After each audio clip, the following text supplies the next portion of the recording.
All right, what's up, everybody? Welcome to the Park Church Podcast. I'm your host, James Lapine, and on this show, I talk with well-known authors, thinkers, and speakers about faith and day-to-day life and how those two things intersect.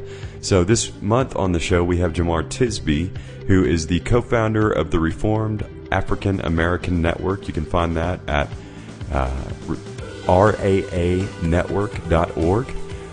He is also the co-host of the Pass the Mic podcast, which you can find wherever you get your podcasts. And he is also a PhD student in history. So if you are interested in learning more about education, about white supremacy, about the church's role in propping that up, and then what we can do about it today, then I think you'll really enjoy this podcast. Jemar is incredibly intelligent, incredibly thoughtful. We had a lot of fun talking and just thinking through these things together. So I think you'll enjoy the interview, and we'll go ahead and get right into it now. All right. Hey, Jemar, welcome to the show. Thanks for joining us. Thank you so much for having me, and sorry for all the trouble getting this set up. That's on me, but whenever we have technical difficulties on our other podcast, we just say it must be really good. I think it'll be, yeah. We'll make it worth the wait for everybody. You spoke of your other podcast, which is Pass the Mic, which I'm assuming is a Beastie Boys reference. Is that right? It was not intentionally a Beastie Boys reference. We thought about that, but figured enough time had passed that maybe we could take up the name. And yet we were wrong, but that's okay. You're reclaiming it. I like that. That's right. Okay, so you are the co-host of Pass the Mic. You've also co-founded the Reformed African American Network, and you're a PhD student in history. For those who aren't familiar with you, can you just give us an abbreviated story? Tell us about your life. Sure. I grew up in the Midwest and was baptized in high school, just kind of a typical evangelical church setting, and it stuck, thank God. And so I got involved in Christian ministry at the youth group in my high school, and then while I was in high school, then went to college and started learning more about theology, specifically Reformed theology. And then after college, I joined Teach for America, which is a 2-year teaching program, and they place fresh, young, idealistic college grads in schools all over the country and throw you in the deep end and say, hope you survive. No, they provide a little more support than that. But it was an intense time. So I taught for 4 years down in the Mississippi Delta on the Arkansas side, which is where I still am. And then went away for a year for seminary. In God's inscrutable plan, he brought me back to the Delta, and so I served as a principal at the same school where I had been teaching before, and did that for 3 years, then finished up my MDiv at Reformed Theological Seminary in Jackson, and apparently I just can't get enough of school, and now I am in a PhD program in history at the University of Mississippi. Gotcha. Okay. And my younger brother John did Teach for America, and that has actually led him to, he's going to be the principal of a school in North Tulsa, or he is. They've started now. So I know a little bit of that. Wow. Yeah. He's doing great work with a preparatory school called Crossover there. So I worked at a charter school as well, a public charter school, and just a big plug for anybody for whom education might even be a little bit on the radar. Take a deep dive, go in and explore it, see if it's for you. There's a dire need, and it's such important work. So always encouraged to hear about other educators. Yes, absolutely agree with that. And I've only learned more from him as he's gone through that over the past couple of years. But I'm interested just in what you learned from that experience. I'm actually from Arkansas. But I'm from Central Arkansas, so I know a little bit about the reality of just the brokenness in our school system, particularly in Arkansas and Mississippi. But can you tell us a little bit about what you learned over your years there? Sure. The place is really important. So the Delta is an author, a historian called it the most southern place on earth. And so I always describe it as the way the rest of the country looks at the South. That's the way the South looks at the Delta. You know, just stereotypes, just backwards, slow moving, racist, all of those negative stereotypes are there, and some are true. The Delta in both Arkansas and Mississippi is the most impoverished and has the highest percentage of African Americans in any part of the state. And that's part of a legacy. This is cotton country. And so my daily commute, I'm driving past cotton fields. And as we record this, we're probably just 2-3 weeks away, if that, from the cotton fields blooming and harvest coming up. And now it's all done by machines, of course, but before it was done by hand. And so you have race-based chattel slavery, which then morphed into sharecropping, which then led to generational poverty and a lot of the systemic effects that you see to this day. And so part of what I learned as a teacher down here was simply from being in the midst of such deep rooted historical poverty and learning what that means, learning how difficult it can be to get hold of a parent whose phone number is constantly changing because one phone gets cut off, they get another one. Addresses the same way, kids functionally homeless where they're not staying in any particular place for more than 2-3 days at a time. All of those things combined with just the reason why it's here, because it's not the people. It's not because they're lazy. You have folks working 2 and 3 jobs, raising multiple kids and getting their kids to school on time and doing everything they can to support their family. But because of a legacy of inequality, we have the reality we do now. And so I think it just sparked a fire in me to A, become more aware of these issues, and B, try in some small way to do something about it. It really is heartbreaking to see. So you do 4 years as a teacher there and then decide seminary is the next step. Can you tell me how that decision happened? You know, it was weird as I think back on it.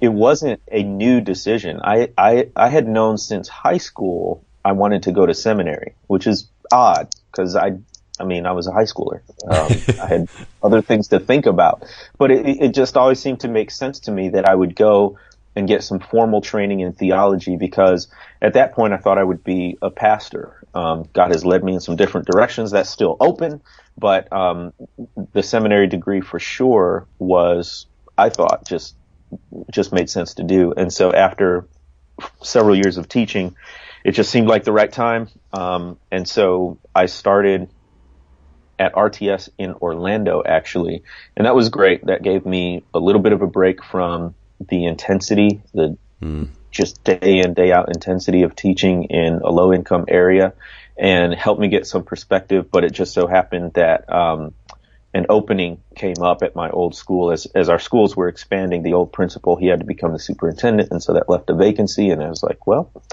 maybe I can do something there. So I wasn't quite done with the Delta, and the Delta wasn't done with me, but I knew, I always knew I wanted to somehow bring my faith into this work that I was doing, interacting with the students that I did and their parents. I wanted to be able to speak from an informed perspective about Christianity, and so it was all connected. And then moving into this PhD in history, it seems like you have a particular calling and gift to help us see what's happened in the past and how that it should inform how we deal with the present, particularly as it deals with Christianity and racism and white supremacy. And so was this PhD just the next step into what seems to be a life calling? Is that a fair question? Yes. And this part was unexpected. So I always knew I'd go to seminary. I did not always think I would start pursuing a PhD, and I have many miles to go before I sleep, but we're in the middle of it. And so that really came about. I'll tell you what sparked it. it was two things. One, my wife told me it was a good idea, and so it was basically a done deal at that point. Our spouses often know us better than we know ourselves. Yes. And so as soon as she said that, it kind of clarified some things for me. But I really got even more motivation around the events of Ferguson. Yeah. When Mike Brown was killed by Officer Darren Wilson, and all the controversy that was surrounding that. As those events were unfolding, and I, like many others, were trying to make sense of it, what I found most helpful was the content that historians were putting out there. Because history is simply context. And so what historians were doing for me was giving context to how this community of Ferguson came about, why was the relationship between police and the community members so tense? Where had we seen these kinds of things occur before? Why was the African American community so upset? Why did others react so differently? And as I was asking those questions and looking for those answers, it was historians who were able to bring those facts and those events and that history to light. So I said, well, if it was so helpful to me, maybe it'll be helpful to others. So I took a class down at Jackson State University under a phenomenal professor and scholar, Robbie Luckett, who runs the Margaret Walker Alexander Center down there, and just lit a fire. I mean, that was the only class I ever legitimately read ahead for, and I finished the books before the due date. And I was like, well, that's a good sign. Is the fire still burning? Absolutely, it is. Good. I mean, my wife reminds me I've got to switch up my reading every now and again, because it's tough to tell what's for school and what's pleasure reading, because it's all on the same avenue for me. That's awesome. Yeah, I mean, it's so important, right? Like how we getting history right and making sure that it's properly told is the best way to understand how to move forward. And so in an era of social media and fake news, it's very important that we hold on to the facts of what's actually happened here. So, yeah. And with the Confederate monument, controversies that are going on all around the country. I mean, it's a heyday for historians because all of this has a context, and there have been many, many articles out by now that show that when these monuments went up, it wasn't around the Civil War. It wasn't right after to commemorate these soldiers and generals. It was in the ebb and flow of the Jim Crow era and of white supremacy in our nation. And these became icons of white supremacy. And so, if you know the history, though, you can start to understand what these monuments really represent, in spite of some of the rhetoric that goes around about what people want them to say. Right. Yeah, I think I watched the Vice News documentary. I don't know if you've seen that. I don't think I have. Okay, well, it's terrifying and very sad, but also very eye-opening. And just to hear a longtime resident of Charlottesville say, we've had this statue staring down at us for decades, for almost for nearly hundreds of years now, influencing our culture and shaping the way that our daily lives are lived. I mean, the rhetoric would try to explain otherwise, so it's really important that we tell it how it is. And I appreciate you and your co-host Tyler Burns talking about it and not mincing words and speaking the truth. So thank you for that. There are just so many. Yeah, go ahead. No, you're good. I'm just saying there's so many areas as Christians that pertain to the church where it's helpful to know our history. Yes. One of the most important talks I think I did was called "The Fierce Urgency of Now: Christian Complicity with Racism and the Imperative for Immediate Action." Long title, but it was trying to get at what studying history had done to me. Yeah. So I had always been interested in these issues of race relations within the church because they affected me personally. But as I started studying history, I started to see that the church wasn't just like this raft floating along the river of white supremacy. in many ways, it was creating the current. There are distinct points over and over and over again throughout the history of the nation where Christian churches made deliberate, intentional decisions that perpetuated racial inequality. And so just to give an example, the one that always sticks with me is back in 1667, the Virginia Assembly, which is a political body, but it was made up of Anglican white men. You sort of had to be in the church to be, a prominent citizen at that time. Mm. They made a law that said baptism will not free your slaves. And that was an important decision because you had missionaries coming over from Western Europe who wanted to evangelize the slaves. You had slave owners who said, no, if you teach them the Christian gospel, they'll start to have all these ideas about equality and dignity, and they're not going to want to work for us anymore. Right. And so there was this back and forth, and until they passed this law that says, hey, slave owners, calm down. You can get them baptized, get them saved, because we care about their souls, but it's not going to affect their bodily bondage. Yeah. And this gets perpetuated, and reinforced by the church throughout the centuries. So we got to know that history if we're going to respond to racism and white supremacy with the urgency it requires. Hmm. Yeah. If we teach them about the fact that God actually freed slaves from Egypt when he was redeeming Israel, right?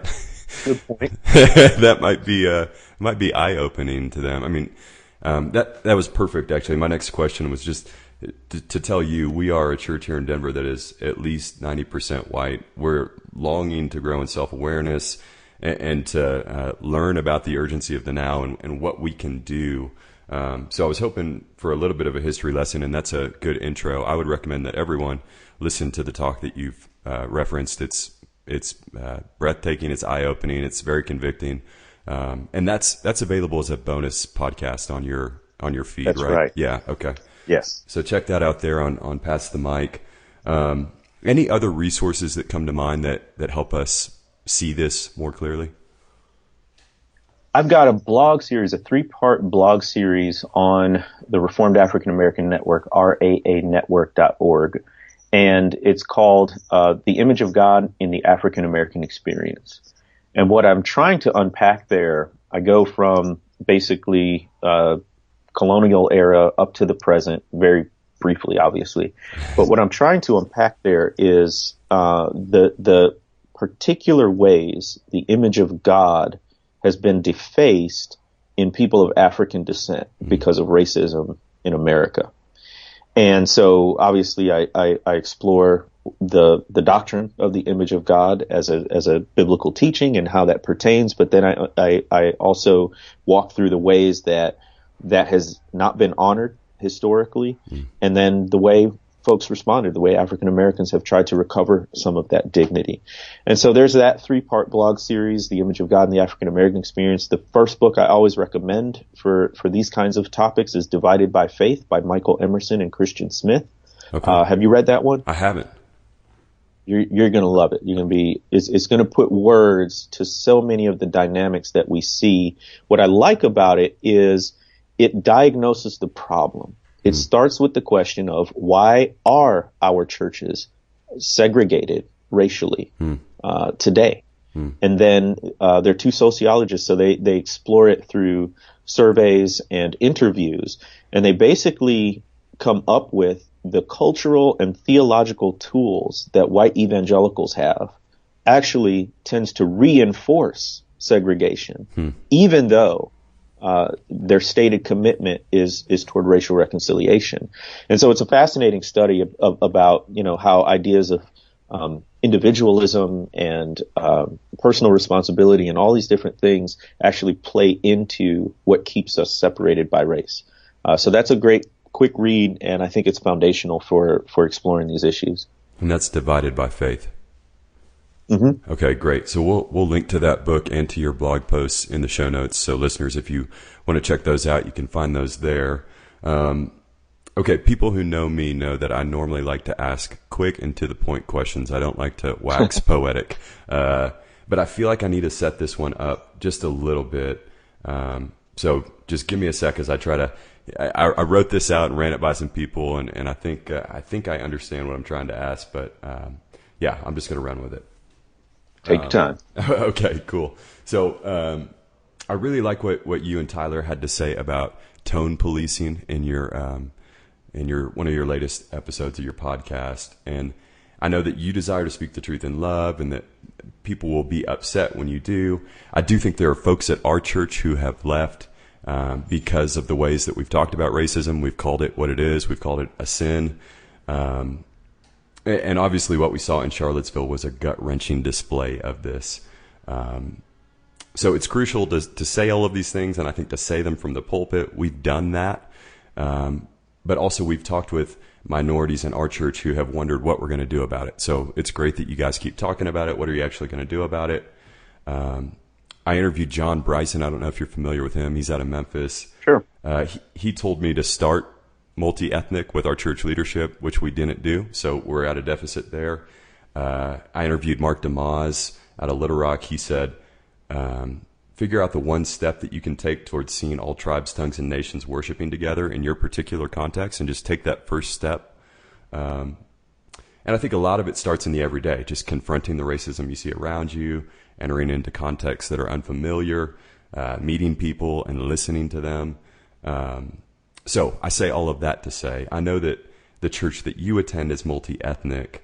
Can you tell us more about how that church formed, and both the challenges that you faced and the encouraging things that you've seen from it? Sure. So that was my church in Jackson. We recently moved back up to the Delta, and so now I'm in a predominantly white church. Okay. Again, this is not the first time I've been there. But yes, the church I was in is called Redeemer Church in Jackson, Mississippi, and I think it's a great gospel-focused, biblically centered, intentionally multi-ethnic church. And a lot of that is from the foundation in the DNA of the church. And so part of it was, this was a predominantly white church, back in, back in the early 2000s. And there was a majority of the congregation that, because the church was getting bigger, they wanted to move locations, which would have put the church into a predominantly white neighborhood. The one where it was located was more mixed and more African American, blue collar, that kind of thing. So there was a remnant that wanted to stay in the neighborhood. And so they said, you guys go ahead, go build the other church or start the other church in the other part of the city. We're going to stay here, and we're going to call a pastor, but we're going to make sure that he's African American because of our community, and we want to serve our community as best we can. So that was the start of it, and they got a black pastor, Mike Campbell, an incredible preacher of the word and a very, very faithful pastor. And that was crucial, but also the elders were a biracial mix of godly men. And so from the start, that was kind of part of the culture of the church, but it was also very deliberate. So Pastor Mike will tell you, one of the first things he did when he got there was to sit down with the Trinity hymnal, which is the Presbyterian hymnal, and with a hymnal they used in Black Baptist churches. And he went page by page and picked out the songs they had in common, and that became the song list that they had. And now, they've added on since then, but it was a very kind of intentional decision to be able in the worship and music to bridge divides and appeal to a lot of different folks. And so all of that, along with 1,000 tiny decisions, one of the things they committed to was always having a person of color in the pulpit. He may not always be preaching, but of the other folks who are helping with the service, there were always going to be people of color up front, so that if a visitor came, new member came, they would always see more than one group of people represented. And so I think lots of healthy multi-ethnic churches have done that. And the great thing about multi-ethnic churches, they're not cookie cutter. They're going to be different everywhere you go. Yeah. The demographic makeup of Denver is going to be way different than Jackson, than Santa Fe, and so, the endeavor is to serve your community whoever that is and whatever they look like, whatever culture they come from. So I was just blessed to be part of that and be able to witness it and serve in a small way. I love that. How did the transition go? Was that a smooth transition for the church? Well, it was sort of like, it was almost like a church plant situation. Okay. They did have an opportunity to kind of start over, and it was less of a transition with all the same people. Okay. That's much, much harder. The bigger your church is, the harder and the slower it's going to be. And honestly, probably the more quote unquote radical you're going to have to be, because you're trying to uproot some habits and practices that you've had for a long time, and that's hard work. Yeah. Okay. That makes sense. That's helpful. Okay, let me ask you a two-part question here, and then we'll do some rapid-fire questions, and we'll wrap up so you can get back to your PhD. Sounds good. So the two-part question is this. When an event like Charlottesville happens, what do you think is the best way for a church to address it immediately? So churches have to address it. That is simply the baseline, yes. right? Yes. And it's got to be, at minimum, like a pastoral prayer in church on Sunday. I mean, from the pulpit, something from up front, right? It could be a message, an announcement, before everything gets going. I don't know how you want to do it. Obviously, a sermon would be appropriate in certain cases. And so I say that because I know so many people of color who, after an event like Charlottesville or Ferguson or, you name it, countless other similar events, they're hurting. Yeah. And then they're looking for, what does the Lord have to say about this? And on a human level, they're asking, do people at my church care? Especially if you're a minority in a predominantly white church. So it has to be addressed. And I would encourage any pastors or church leaders who are listening, you got to take that first step. I mean, don't even say you want racial reconciliation or integration or diversity in your church if you're not willing to do that. If the flock has you in such a position that you feel like you can't speak up about these things, that's a major issue that needs to be addressed on some level. And so you got to address it. But I think there's another step that's going to be really hard for majority white churches. And that step is to lead by following. What I mean by that is predominantly white churches, in a very sincere and noble desire to take action, will initiate something. Well, that sort of perpetuates this notion that, white Christians have to always lead the way and always initiate and always be the voice speaking. And when the reality is, after these kinds of things like Charlottesville, black churches, Latino churches, Asian churches, they're thinking about it too. Yeah. And if we really want to be the body and honor one another, then why not in these instances follow the lead of the people who are most affected? And we're talking about white supremacy here. Black people know a little bit about that. Yeah. Historically. And the black church knows a lot about that. And so instead of just this knee-jerk reaction, we got to put a panel together, we got to make this event, reach out to black pastors in the area, black or people of color, church leaders, and say, hey, what are you all doing? How can we help? Are you putting on an event? Can we support it financially? Can we come? Sometimes that's all you need to do is show up. Yeah. So that's what I would encourage folks to do is you don't always have to be the one to come up with the now what. There are other folks doing that who've been doing it for a long time and learn from them. That's really, really helpful. Yeah. Yeah. I love that. I think our elders wondered, do we just abort ship on our current preaching schedule and just do a 3-part series on racism in the gospel? And I think the plan is to do that here in the next few weeks. But longer term, I think forming those partnerships with others in the city to hear what they're doing, to ask if we can join and be a part of that. I think that's That's helpful. Do you have any other thoughts?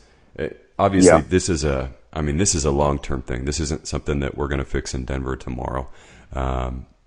So what are those long-term steps that we can be taking as we desire to become more multi-ethnic?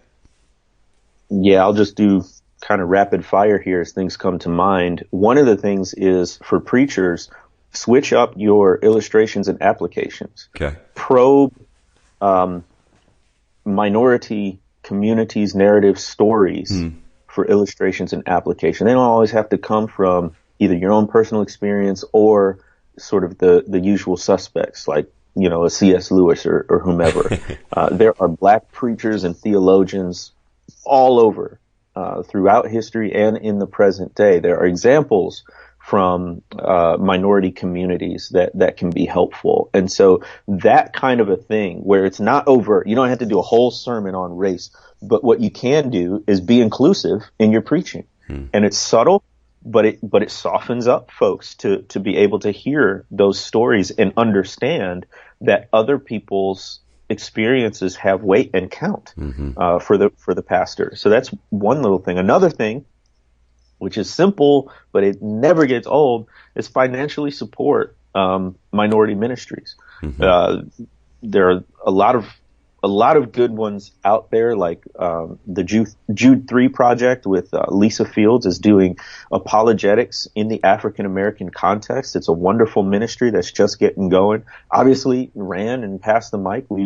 We always can benefit from financial support, but find those organizations that are led by people of color doing what you think are good things and support those. I mean, but there are harder things.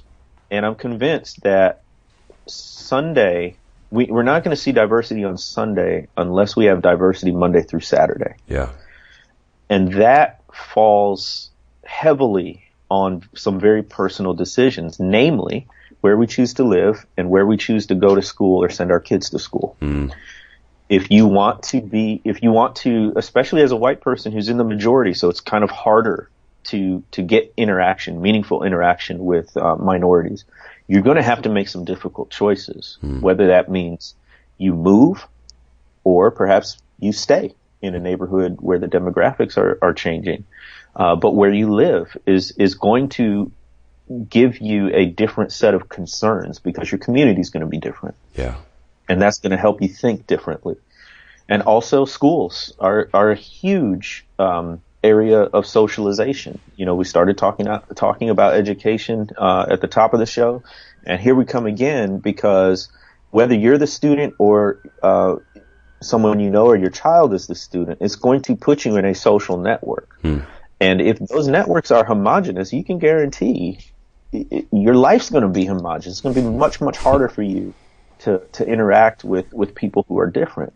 And so the way I frame it is, yeah, it seems radical. It almost seems out of the pale, like beyond what's reasonable.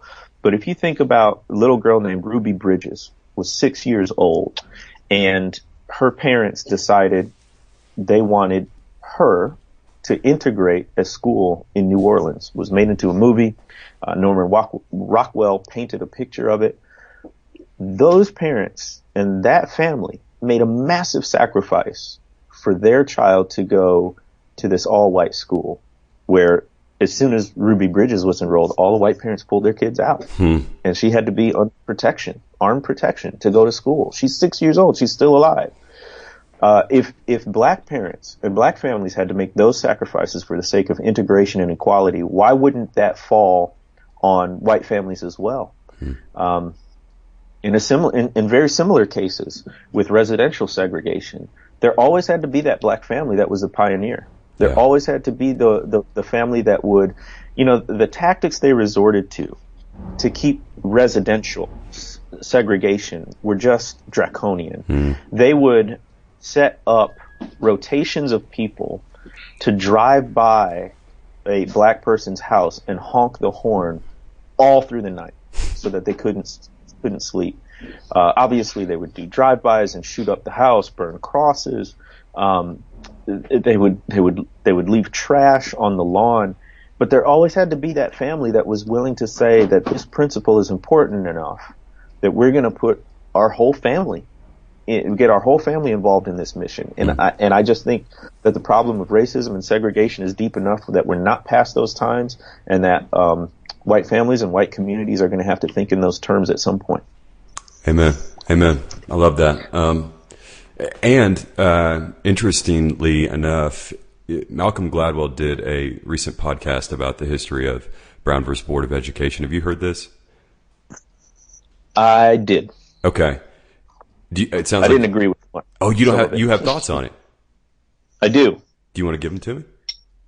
So I'm trying to recall. I listened to it when it first came out, so it's been a while. But I had a problem with the framing. Okay.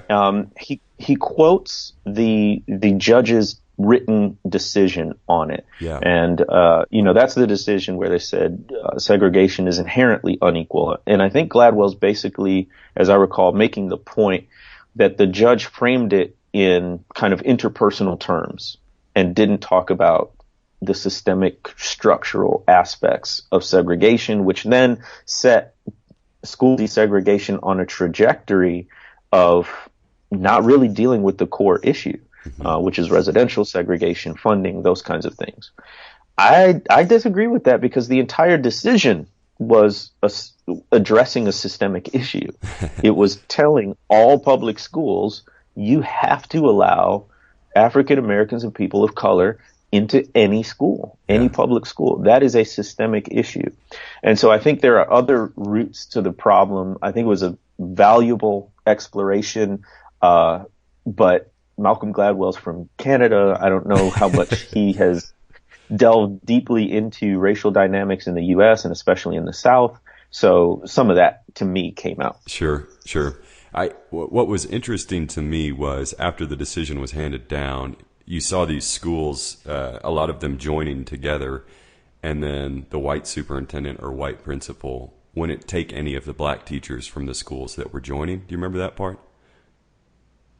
I do remember that. And so it seemed like it felt like maybe that decision set us up for just more and more black students being taught by white teachers and black teachers losing their jobs, which is also tragic. His point seemed to be, for a student to succeed, a teacher needs to value them and invest in them and see potential in them and then try to bring that out. I don't know. Did you feel any of that when you were teaching? Oh, it's so vital. Yeah.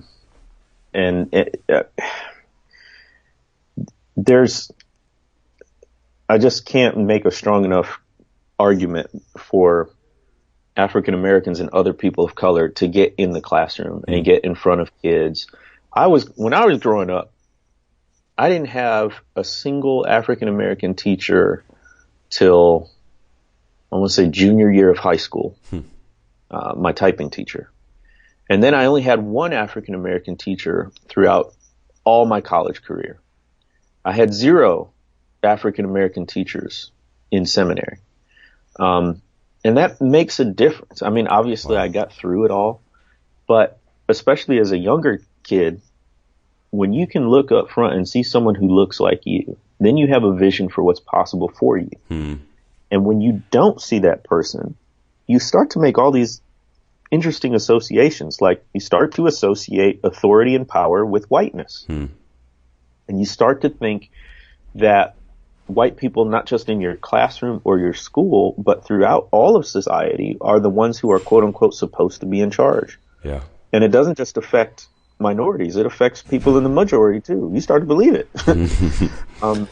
And so it's just so vital to have folks who not only look like you, but have cultural touch points, can identify and be empathetic.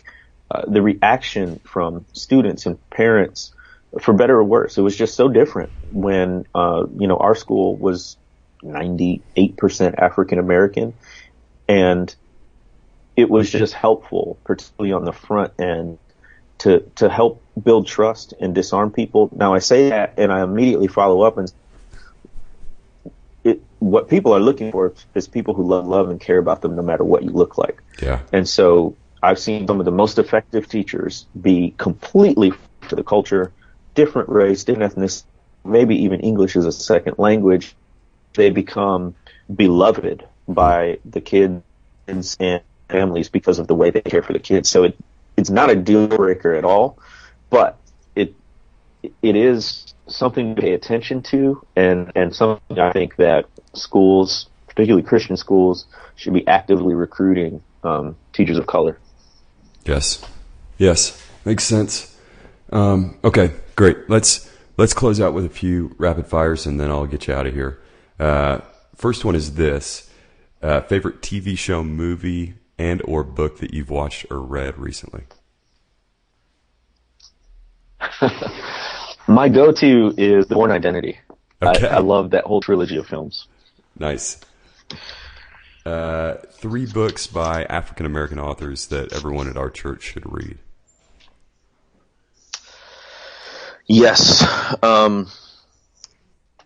Jesus of the Disinherited by Howard Thurman. There's 2 books by him. The Coming Race Wars by William Pennell, was a professor out of Fuller Seminary, still there. He's in his 80s now. And it is John Perkins' autobiography, Let Justice Roll Down. Perfect. iPhone or Android? iPhone, all the way. Good call. We're not really good friends if you don't have an iPhone. Whenever I saw your text messages going blue, it just made my heart sing. I just want to let you know. I'm telling you, there's solidarity right there. Best meal you've had recently? Ooh. I love ribeye. That's just what I do. So I grill a ribeye and have a potato, and I'm in seventh heaven right there. Medium rare? Medium? What do you do? Medium. Okay. I can respect that. Well done, I can't respect. No way. Sacrilege. Let's see. Nerdiest thing that you're into right now? Something you're kind of embarrassed to tell me about? Well, I'm a PhD student, so everything I do is kind of nerdy. I mean, that's it. I mean, I read history books all day, and I'm like intrigued by, intellectual history and urban history and all these kinds of things that nobody cares about until I talk about it, and then it sounds interesting. Right. My brother, the one that I mentioned who's in Tulsa, he used to walk around in our backyard with a walking stick when he was like 8 years old, dreaming up alternative history scenarios in his head. You're not doing any of that, are you? No. HBO's trying to do that. Yeah, they are. That's true. Yeah. Okay, last one here. Tim Ferriss asked this question on his podcast, so I like to steal it from him. He says, if you could put a billboard anywhere in the world, where would you put it, and what would it say? My goodness. Right? I'm so terrible at these hypothetical questions. I'm so rooted in reality, probably to a fault. Down south, every other billboard is just Jesus saves, which is funny. Or something about abortion. Bible. Or something about abortion. Yes. Or Trump. Culture wars rage. Yeah. I don't know. I'm not witty enough, but I'll probably come up with something and email or text you. How about just you can't be a Christian and a white supremacist? Can we just put that in the Delta? I would probably say something like, you can talk about racism and systemic injustice and still be a Christian. That's the blowback I get. Oh, dude, yes. And if anybody's listening out there, Nashville statement, please feel free to chime in at any point. All right, that's a little subtweet via podcast there. I'm not gonna. We don't have to touch that. But that's all yours, buddy. Jemar, thank you so much for your time, man. I really appreciate it. Absolutely, I had fun. Let's definitely do this again. Okay, sounds good, brother. All right, that'll do it for our interview with Jemar Tisby. Thank you, as always, for listening. I hope you enjoyed the show. Feel free to write me at any time with thoughts, questions, or concerns. My email is james@parkchurchdenver.org. You can also find me on Twitter at James Lepine, Lepine. And if you have a minute, please go into iTunes to rate and review us there. That will help other people find the show. So if you like what we're doing, that's an easy way to spread the word. Of course, you can always share it with your friends as well. Thanks again for listening. I'll see you next month on the Park Church Podcast.